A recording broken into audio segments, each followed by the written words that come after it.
7 Δεκεμβρίου του 1960, κύριε Πανάκη, στο γήπεδο του Λεωφόρου Αλεξάνδρου, ο Παναθηναϊκός για πρώτη φορά σε ελληνικό κοινό παίζει σε ευρωπαϊκή διοργάνωση. Πρώτη φορά. Είχε προηγηθεί το παιχνίδι εκτός έδρας με τη Χράντες στο Κράλοβε. Και ήρθε η ώρα η Χράντες να παίξει την. Και ήρθε την άλλη εβδομάδα, παίζαμε στο δικό μας γήπεδο. Βλέπουμε και τις συνθέσεις του Παναθηναϊκού: Βουτσαράς, Τζουνάκος, Λινοξυλάκης, Ανδρέου Πιτιχούτης, Νεμπίδης, Θεοφάνης, Παπαμανουήλ, Δωμάζος, Μπενάρδος και Πανάκης. Ναι. Αυτή ήταν η σύνθεση, η οποία νομίζω ότι ήταν η ίδια και την προηγούμενη εβδομάδα. Παίξαμε στο Χράντες, στο Κράλοβε, στην Τσεχοσλοβακία, στο παιχνίδι το οποίο χάσαμε 1-0 με ένα περίπου αυτογκόλ μεταξύ Τζουνάκου και του Σόγκα. Έγινε μια κόντρα εκεί και φάγαμε τον γκολ, ενώ είμαστε μέχρι το τέλος περίπου 0-0, χάσαμε 1-0. Οπότε ο Παναθηναϊκός που ξεκίνησε τώρα το παιχνίδι έπρεπε να κερδίσει με 2-0. Έπρεπε πάση θυσία να κερδίσουμε. Για να δούμε λοιπόν αν τα καταφέρει στην πρώτη του αυτή η ευρωπαϊκή προσπάθεια. Το μάτς, από ό,τι βλέπουμε τουλάχιστον στα στιγμιότυπα τα οποία έχουν διασωθεί, ξεκίνησε δυνατά. Ναι. Με το νούμερο 10 δεν αγωνίζεται ο Δωμάζος αλλά ο Μπενάρδος. Όχι, ο Μπενάρδος νέα φορά ο Δωμάζος. Και εγώ ακόμη δεν έχω πάει σεντρεφόρ, γιατί έπαιξα 9 χρόνια έξω αριστερά, το 51 στο 58-59, και από εκεί και μετά έπαιξα σεντρεφόρ. Φοράω 11 έξω αριστερά. Θα σας δούμε στη συνέχεια να προσπαθείτε να στείλετε την μπάλα στα δίκτυα.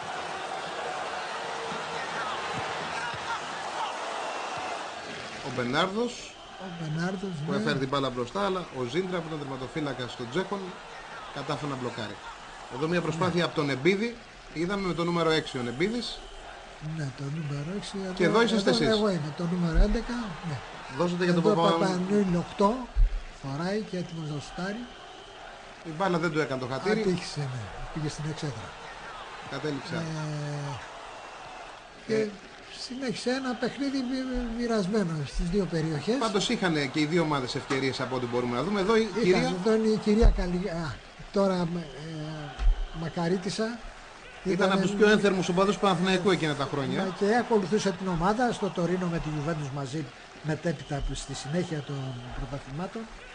Ήταν έθερμος φίλαθλος του Παναθηναϊκού και ακολουθούσε όλα τα παιχνίδια με τα δώρα της και όλα τα επακόλουθα. Εδώ βλέπουμε τον Παπαμανουήλ. Ναι, τον Παπαμανουήλ. Και τώρα τον Μπενάρδο. Ο οποίος κάνει τη σέντρα, μπλοκάρει τον μαθηματικά μπροστά από εσάς. Ναι, σε μία σέντρα. Ο Παναθηναϊκός εκείνη τη χρονιά είχε ξεκινήσει μια ανανέωση, η οποία του έφερε το πρωτάθλημα του 59-60. Μπορούμε να πούμε ανανέωση, όχι ριζική όπως έγινε το 63, όχι, ναι. Με 2-3 παίχτες. Και από εκεί άρχισε η μεγάλη πορεία του Παναθηναϊκού, τουλάχιστον για 6-7 χρόνια. Και εδώ είναι ο Αντωνάκος, έθερμος φύλαχος του Παναθηναϊκού στην εξέδρα. Άρχισε μία 6-7 χρόνια, στα 6 χρόνια πήραμε 5 πρωταθλήματα. Και πρωταγωνίστης. Εδώ είδαμε το Τζουνάκο να προσπαθεί να κόψει τον αντίπαλό του. Και εδώ είμαι εγώ, που πάλι γρήγορη φάση. Εδώ με το νούμερο 3 είναι ο Ανδρέου. Ο Ανδρέου, ναι.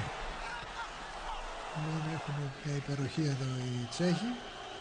Όπως και να το κάνουμε τότε, το τσεχοσλοβάκικο ποδόσφαιρο ήταν σε πολύ υψηλότερο επίπεδο από το ελληνικό. Έτσι. Ήτανε. Είχε πολλούς καλούς παίχτες και είχε και πολύ καλή ομάδα. Ο Χατζηγιάννης.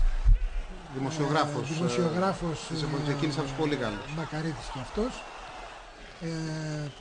Λέγαμε πολλά πρόσωπα της εποχής εκείνης που και ειλικρινά με συγκινούν, ιδιαίτερα διότι ήταν φίλοι μου όλοι αυτοί και δυστυχώς δεν υπάρχουν. Είδα μια προσπάθεια του Θεοφάνη, ναι. Μια σέντρα που δεν είχε την κατάληξη που θα ήθελαν οι οπαδοί του Παναθηναϊκού.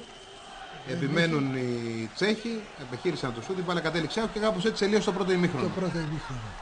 Πηγαίνουν οι ομάδες στα αποδυτήρια, τελειώνει το πρώτο ημίχρονο, δεν έχει μπει γκολ φυσικά. 0-0, ναι, και είμαστε έτοιμοι για την επανάληψη. Για την επανάληψη να πετύχουμε τουλάχιστον ένα γκολ για να να πάει το μάτι παράδειγμα. Ναι. Εδώ βλέπουμε ο Γιαννακάκος, ο sports της εποχής. Αριστερά ήταν ο Διακογιάννης του ραδιοφώνου. Ο Διακογιάννης της εποχής. Ναι. Πριν για το ραδιόφωνο. Για το ραδιόφωνο. Ναι, μία από τις γνωστότερες φωνές. Δυστυχώς έχουν διασωθεί ελάχιστες περιγραφές του. Ναι. Εδώ βλέπουμε τον Εμπίδη, ο οποίος μπαίνει σε δεύτερο ημίχρονο με Τσιρότο, με Γάζα. Ναι, και εδώ είμαι εγώ. Ξεκινάει το παιχνίδι. Εκείνη την εποχή απαγορευόντουσαν οι αλλαγές. Αν ένας παίκτης ήταν τραυματισμένος, θα καταδίκαζε την ομάδα του να παίξει με 10 παίκτες. Με 10 παίκτες έπρεπε να παίξει. Δεν υπήρχαν αλλαγές ούτε στον πάγκο ρεζέρβα. Τίποτα. Οι 11 που ξεκίναγαν ήσαν υποχρεωμένοι να τελειώσουν τον αγώνα. Ουτσί, στραβή, θα έπρεπε να τελειώσουν. Όπως εδώ που χτύπησα. Και εάν ήταν σοβαρότερο θα παίζαμε με 10. Και άλλο σε πολλά μάτς έχουν κρυθεί πολλά μάτς από εκείνης της εποχής από τραυματισμούς. Γιατί δεν απαγορευόντουσαν και οι αλλαγές και ο τραυματισμός να υπάρξει ουσιαστικά. Να υπάρξει τραυματισμός και να γίνει αντικατάσταση.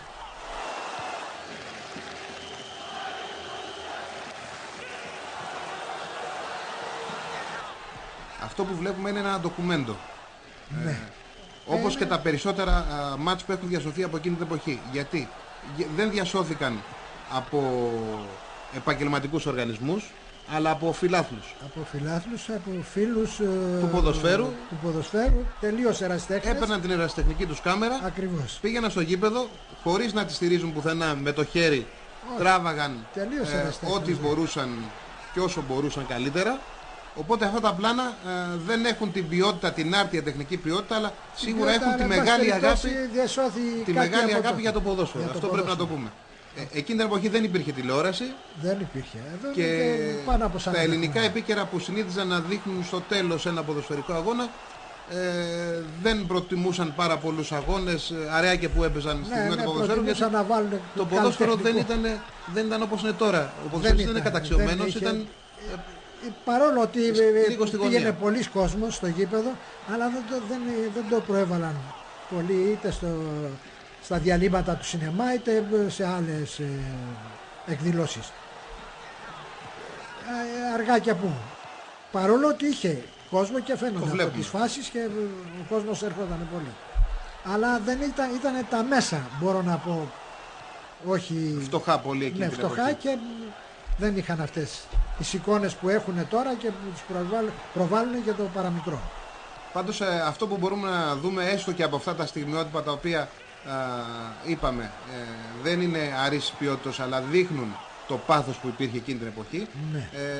Πρέπει να πούμε ότι και τότε υπήρχαν πάρα πολλοί καλοί ποδοσφαιριστές και ο κόσμος έβλεπε ποδόσφαιρο, έβλεπε θέαμα. Υπήρχαν πολλοί και καλοί παίχτες και πολλοί. Γιατί δεν ήταν τότε οι διασκεδάσεις πολλές και τα εναλλακτικές λύσεις του κόσμου ήταν λίγες. Ξέφευγε και ήταν συνέχεια σαλάνες και έτσι έβγαιναν παίχτες και βγαίναν και περάσαν μεγάλοι παίχτες. Πάντως είναι ιδιαίτερα συγκινητικό για εμάς τους νεότερους τουλάχιστον ότι κάποιοι ποδοσφαιριστές που είχαν μείνει στη μνήμη μας ως θρύλοι, είχε έρθει ο απόϊχός τους σωστότερα σε εμάς, τους βλέπουμε εδώ να αγωνίζονται. Εδώ να αγωνίζονται, ναι, και αν παρακολουθήσει κανείς πιο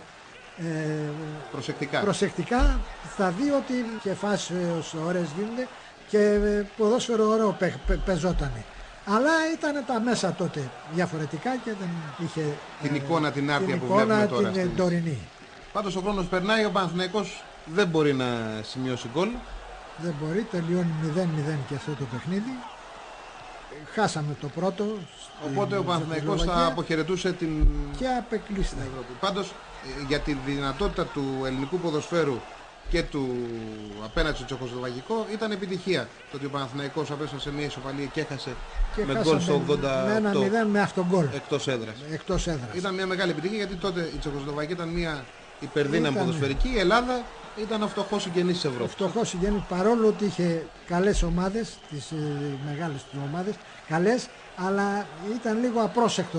Εδώ ο Ριγκάτο σφυρίζει τη λήξη του αγώνα. Ναι. Είσαστε, εγώ είμαι βλέπετε, στο κέντρο του γηπέδου. Βλέπουμε και εσάς απογοητευμένος με το 11 στη μέση. Και αποχαιρετάμε και αποχωρούμε και αποχαιρετάμε. Και βέβαια οι Τσεχοσλοβάκοι πανηγυρίζουν την πρόκρισή τους.